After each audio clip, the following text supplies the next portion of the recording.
You are listening to Fox Radio 910 and 104.3. I want to welcome you to Let's Talk About, our weekly radio program sponsored by Crowning Touch Senior Moving Services of Roanoke, Virginia. My name is Linda Balentine, the president of Crowning Touch and your host for this series. I interview local characters, service providers, politicians, teachers, entrepreneurs, and business professionals, and each one is dedicated to improving life in our valley. Every person has an interesting perspective to share from all walks of life. So, let's begin today's interview. All righty. Today we journey into the powerful history of Roanoke's African-American railroad legacy with Darnell Wood Sr. He's the vice president of the African-American Heritage Train, N&W, and Norfolk Southern Group. We're just going to refer to you as the Heritage Group, Darnell. Okay, great. As we explore the 20th century, we're going to uncover how the railroad industry not only fueled the local economy, but shaped Black culture, particularly here in Roanoke, the community, and an opportunity right here in the Star City for a whole bunch of folks, countless families. Yes. From hard labor to hard-won progress, this is a story of grit, pride, and resilience that still echoes through the tracks of Roanoke's past. Thank you so much, Darnell. You're more than welcome. For coming on in here. You're more than welcome. And let's just kick this off by finding out what kind of ties you've got to the railroad industry. 40 years worth, right? Yes. So it actually goes back a little bit further than that. I grew up in the Hurt Park area of Roanoke. I know that area. And the Schaefer's Crossing, of course, we lived on 13th Street. Schaefer's Crossing was right at the bottom of our hill. Oh, for goodness sakes. And we could, when these old steam trains and passenger trains was going by, you could set your clock in the mornings by the time the steam whistle went off down at Schaefer's Crossing. And that was a nice sound because anybody that ever was really close to it, didn't most people really appreciate that? They did. And you could actually, so early on, I'm talking about when I was 5, 6, 7, or 8 years of age, the railroad was right at the bottom of the street for us. That's right. And when I lived in Southwest. So it was there from the time I basically was a little child until the time I actually was employed and retired from Norfolk Southern. So right at the very beginning, you knew not to play on the tracks. Very dangerous place. It was real life. That's right. Down there. Very dangerous. Isn't that something? Well, what inspired you to become involved with the Heritage Group? Well, I, like I say, when I retired and came back to Roanoke, I actually was one of the speakers at one of their early engagements, the Heritage Group, which at the time was railroaders who had retired and some of them had not retired, and they wanted to keep the history of African Americans in the railroad industry going, especially within the Roanoke Valley. So the mission statement was to promote the preservation of the history of minorities within the rail industry, celebrate the contribution of minorities within the rail industry, and work with and develop youth to become better citizens of our community and of the world. Early on, as you were coming up, the railroad industry, especially in Roanoke, because Norfolk and Western was the corporate office, the headquarters for Norfolk and Western Railway. Coming up, you'll see some of their older men, Alfonso Holland, Colonel Swain, and those persons, they were not able to become managers of any particular office in Norfolk and Western. Back then, African Americans were pretty much relegated to doing clerical work. And when you say clerical work, it's not being in an office as a secretary. Right. Back then, clerical work, you was designated as a clerk, but you was actually cleaning floors. Isn't that something? Back then. Then, and don't get me wrong, they paid good money. Yeah, they did. The railroad industry, no matter what job you had with the railroad, it paid very good money, had very good benefits. Yeah. And you probably saw a lot of the African Americans who worked at that time, basically lived a little bit close to the middle class at that time in Roanoke. It was a great opportunity. I mean, what would have been better? Yeah, exactly right. It was a great opportunity for everybody. That's correct. It was a great opportunity for everybody. That's correct. But it made a huge difference to the Black community. It did. It allowed them to home ownership. That's right. Huge. Allowed them to purchase vehicles, allowed them to actually pay for their kids' college tuition. Which people are having a hard time even doing that now. Exactly right. And that's one thing. When Norfolk and Western left Roanoke, some of that left with Norfolk and Western. Sure. When it merged with Norfolk Southern in 1982 and the corporate headquarters moved to Norfolk, Norfolk and Western used to be the largest employer of people in Roanoke, the Roanoke Valley area. Sure. And when they left, and then they took the corporate community. When I say corporate community, that's the corporate office of Norfolk and Western to Norfolk. Right. Some of those people left. Some of them decided just they didn't want to leave the Roanoke Valley. Right.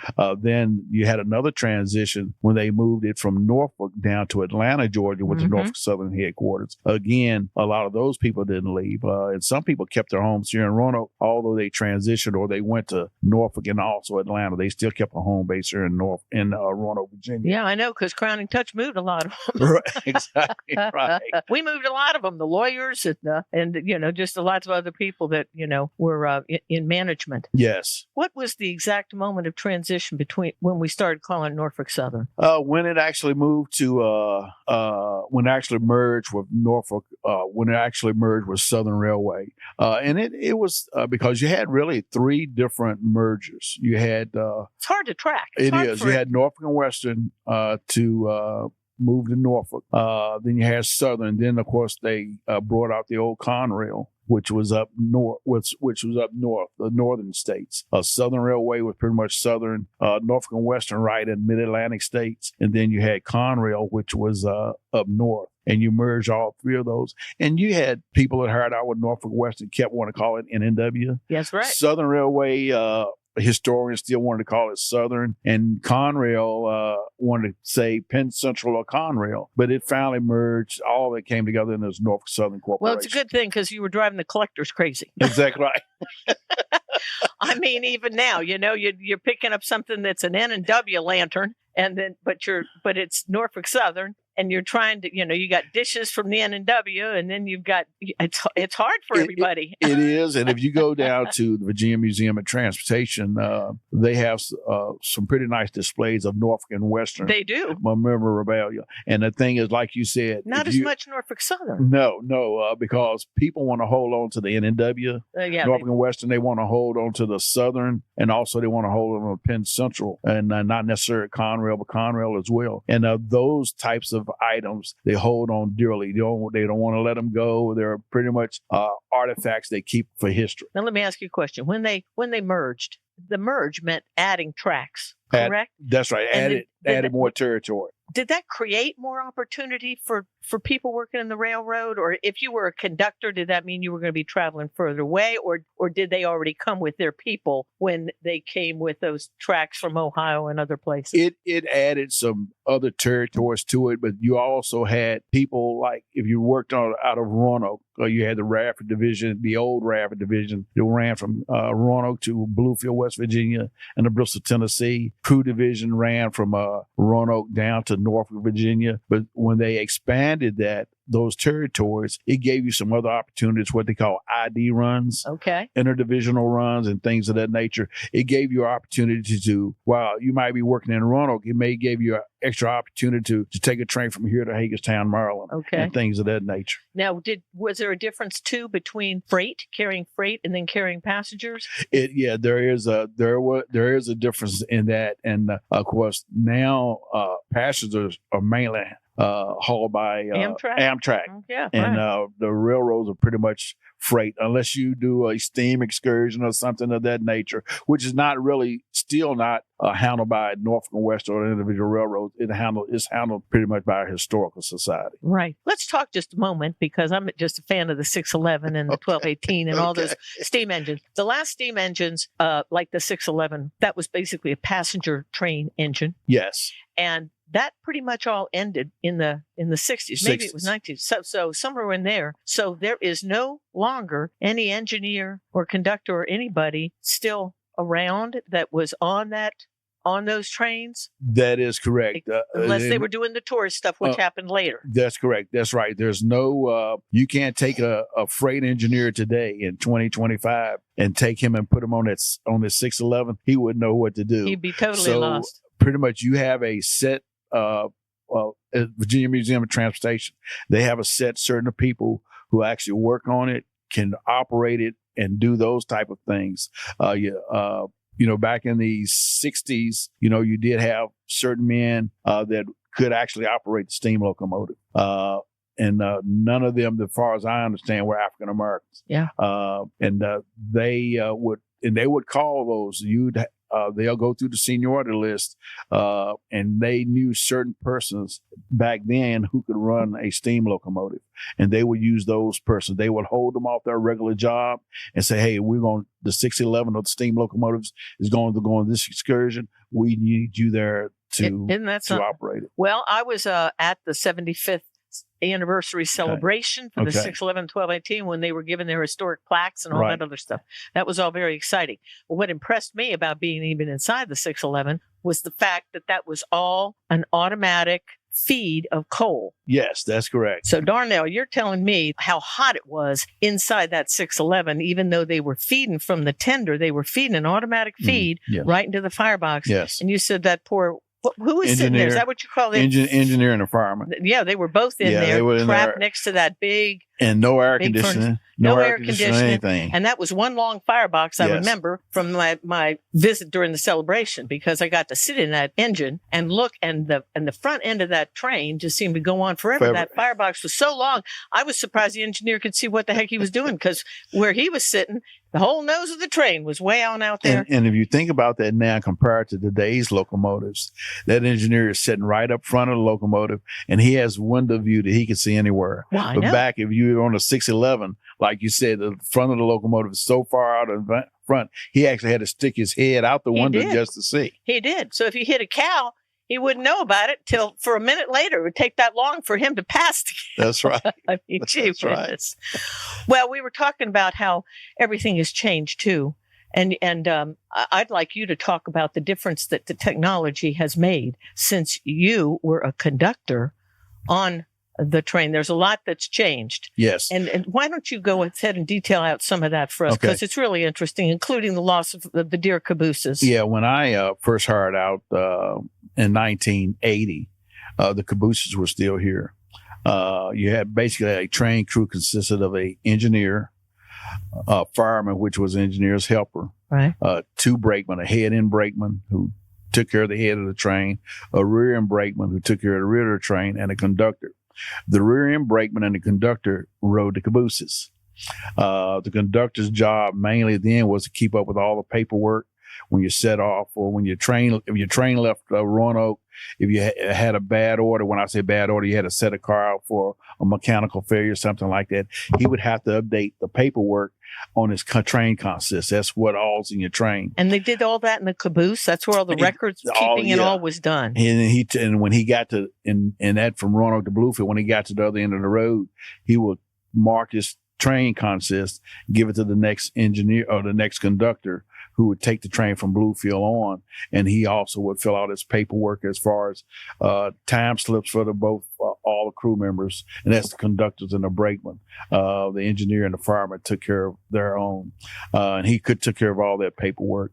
So a few years later, the caboose got replaced with what we call an end of train device, end of train telemetry device, and they had a HOTD, a head end of train telemetry device on the locomotive. So that HOTD device and EOTD device will communicate with one another. We're talking about technology. It can tell you how much air is in a train. If the engineer reduces brake pressure by a certain amount, you can actually see it on a gauge and how much he reduced it by. So that replaced that caboose. Right. And also, when you're talking about replacing that caboose, well, we got rid of the caboose. Why can't we just get rid of a position? So it got rid of that rear brakeman. Then as time went on, it got rid of not only the rear brakeman, it got rid of the head-end brakeman. And then as computerization got better, now here you are, think about it. Here you are, got an engineer who's done everything with a fireman's helper. And once that locomotive started becoming computerized, that engineer who'd never seen a computer in his life, he has to learn how to operate that millions of dollars worth of equipment by computer. So that took place. And so now you got rid of the engineer's help of the fireman. You also got rid of that head and brakeman. Now the conductor and the engineer are the only ones who are operating the train. All right. But I understand that the brakeman performed a certain very important function when they were taken and trading cars. And when they setting cars off. Who the heck does that if the brakeman's gone? If the brakeman's gone, the conductor has now started doing some of that work. I hope he got a raise. Did he get a raise? They did give him, they got, they what they call a reduced crew rate. Right. And all that's done by unions. The unions I got go out and do their contract. Okay. So all that was happening. Wow. What a deal. And so that really impacted your life because you were a conductor. That's right. That's correct. Did we finish that story about how you even went from the management? I think let's pick that up a little bit because that was interesting to me. How you first got on board. Okay, I graduated. I graduated college. I hadn't gotten my degree yet, but in April of 1980, I actually came down and put in an application with Norfolk and Western Railway and for their management training positions.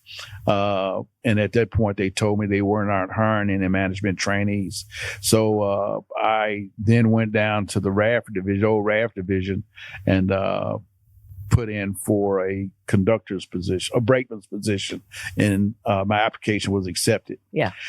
So I started out in a union position, a contract position. Got your foot in the door. Got my foot in the door, and I kept knocking on the door every 2 weeks. So I went down to the management training specialist and say, listen, I'm still interested in a management trainee. And every time I knocked on the door, the answer I got were, we're not hiring any management trainees. And, when I started out as a brakeman, all the employees would say, most of the employees said, man, why are you out here? You got a college degree. You can be doing something better. And I like to work. I'm an outdoor type of guy, and I like to work. And I said, well, they're not hiring any management trainees. But later on, I found out they did hire 2 trainees. They were both white. One of them was the gentleman's son who ran that department. Right. And the other one, the gentleman who worked in that department, was a graduate of Penn State University. And he had hired a management trainee from Penn State University. Well, that sort of exposed, the reality of your future there. In other words, when you're looking at that, how did that make you feel? I tell you, that's hard not to go sour on the whole thing. It was very frustrating. One other thing, Ben and I had also worked on a railroad. They said, well, Darnell, we know you're making such a dollar amount right now. When you get hired as a management trainee, you're going to be making more than the management trainees. Of course, that didn't pan out either. I actually lost probably $8,000 a year by becoming I took a cut to become a management trainee. That doesn't sound right. Do you think that railroad helped unify the African American community to expose the divisions? Yeah, I think it did because all throughout my railroad career, I'm sure some other people do the same thing in other careers. You have always had somebody pull you up by the bootstring, so to speak, to get you promoted. Yeah. But we as African Americans, we had to do things 5 times better. That's correct. And that's just pretty much standard. Worked harder than anybody else. I actually had some of my bosses, if they were in my shoes, they wouldn't be able to make it on the railroad. Yeah, isn't that something? But so what's happened now? In other words, the railroad has really, really cut back. As you said, now it's pretty much Amtrak in here. I don't know who's hauling the coal. Who is hauling the coal? It's still the same persons. With technology, now you're not. When I was coming up, you had 125, 130 cars of coal. Now they're doing the same amount of work or hauling more coal with less people. Yeah. So you don't need as many employees anymore. And we talked about interdivisional runs. Equipment has gotten so much better. Back then it would take you 10 hours to run a train from Bluefield to Roanoke. Mm-hmm. Now you can run that train from Bluefield to Roanoke in a less amount of time. So you need less people to run that train. That train can cover a larger space now with better technology and more efficiency of the transportation and the rail and equipment. Well, West Virginia is still pumping the coal out. They still are. And I stood on that the big bridge that goes across the New River. Yes. And looked down, and there was 100-car train going right underneath me, way down, 900 feet down, because I was on that little catwalk, the bridge walk under there, looking down, and understood that not only was all that coal going to China.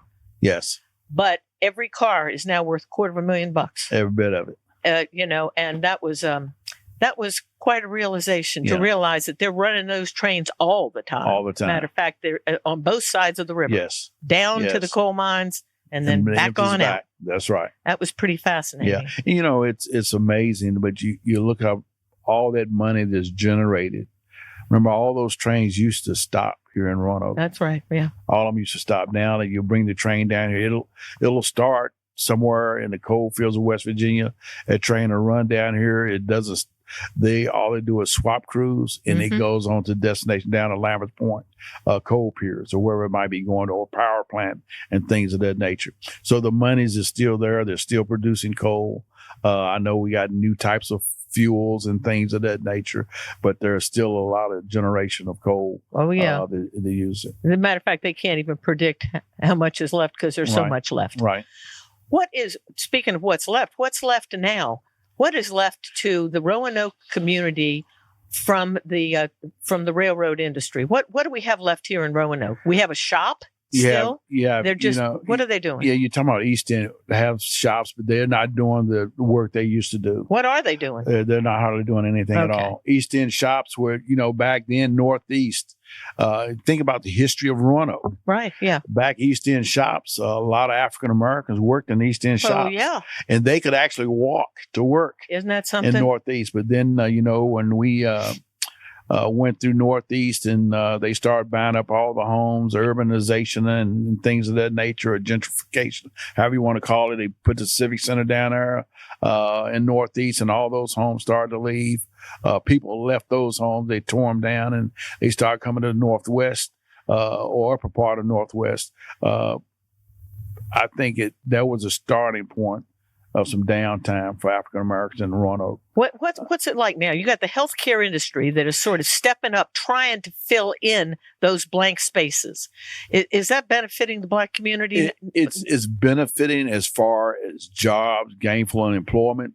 But when you look at the money that a railroader make compared to someone for 2 or 3 lines within the health industry, they don't compare. So and we the benefits too. The benefits you can't compare. So we haven't been able to replace what we lost. When the railroad left Roanoke. No, and I don't. And I hate to say it, but I don't think you will ever replace what was lost. Can you think of any local figures or legends from the African American railroad community that stand out in your memory when you think about some of the great men that served?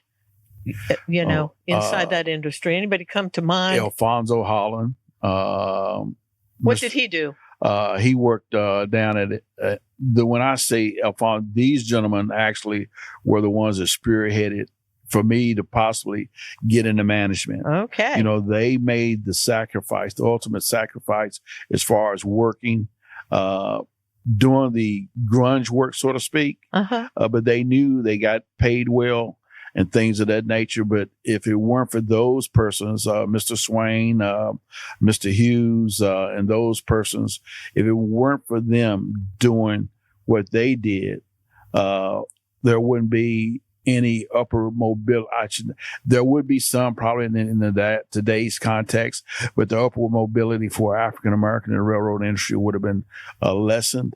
We do have vice presidents in Norfolk Southern now who are African Americans. Wow. One of the gentlemen I worked with and worked for, Terry Evans, was the first vice president of Black vice president of transportation with Norfolk Southern Corporation. And since that time, we've had some other younger people to do that. So they're there. And I guess if you think about it, like I say, the work was hard, but sounds like there were some men of vision. Alfonso and some of those other guys. They were. They sacrificed. They did. Because they knew they were in it for the long haul. That's for correct. The sake of their children and grandchildren. Exactly right. And they were willing to, that's a certain kind of precious humility that is really hard to duplicate even in today's society. Yes. And the railroad industry has changed, some of it for the better, but you had a different type of individual in the 60s, 70s, and 80s workforce than you have today. Right. Yeah, that's right. And I think that we always try to find people that want in our group, we say, hey, are there any young people out there that want a job in the railroad industry? Because we would try to help them get on with Norfolk Southern Corporation. And then no matter whether it's in a train position or a management position and things of that nature. But a lot of people, young people today, don't want to make that sacrifice. Man, I don't want to work 10 hours a day. Oh, I got to have my weekends off and things of that nature. Right. But I look at it later in life. If you do your due diligence, you get paid well. The retirement benefits are exceptional. And I look at it, just don't look at what I can get today. You got to look at what it's going to do for me in the future as well. And I think that's one of the things that's hurt us, our community, is you just can't go out there and get it all in one hand in one day. No, and it's not, there is no get rich quick scheme. No. There's no, chances are you aren't going to win the lottery. And people have actually forgotten that God designed us to do work. Yes. And to find joy in it based on the gifts that he gave us. So one of the biggest challenges in life is to figure out what gifts God gave you. Yes. And then how you might apply them. And some people are really suited for the railroad industry. And they shouldn't let fear of hard work or fear of leaning into it discourage them. Yes. And you think about, and I'm reflecting back on coming up, most of my teachers were African American. They went to school to get a teaching degree and things of that nature. But back then, a railroader made, and I'm a railroader that hadn't gone to college. Mm-hmm. Most of the railroaders back then may not have graduated from high school, but they were making a better living than some of the teachers back then. Yeah, I got you. And I think, and these men were in church. They put a faith in God. They were married. They took care of their children. And I think all of those things were positive things which built them up in their communities. Yeah. And the communities looked upon them as leaders. Well, we've got another conversation to have, I know. But I just want to thank you, Darnell, for helping us today get to the bottom of the history You're more than welcome. Of the railroad industry in Roanoke. God bless you. Bless you too. You've been listening to Let's Talk About, courtesy of Crowning Touch Senior Moving Services of Roanoke, Virginia, the only moving company with a consignment shop, auction house, and real estate division. We are a one-stop shop for any senior making a move. Check out our website at crowningtouchusa.com. Or if you are planning a move, call Anna at 540-982-5800 to arrange a free estimate. And don't forget to check out our monthly browse and bid auctions at 6712 Williamson Road in Roanoke, where you can bid online on over 1,800 items each month. Meanwhile, let's get back together next Friday at noon for more of Let's Talk About on Fox 910 and 104.3.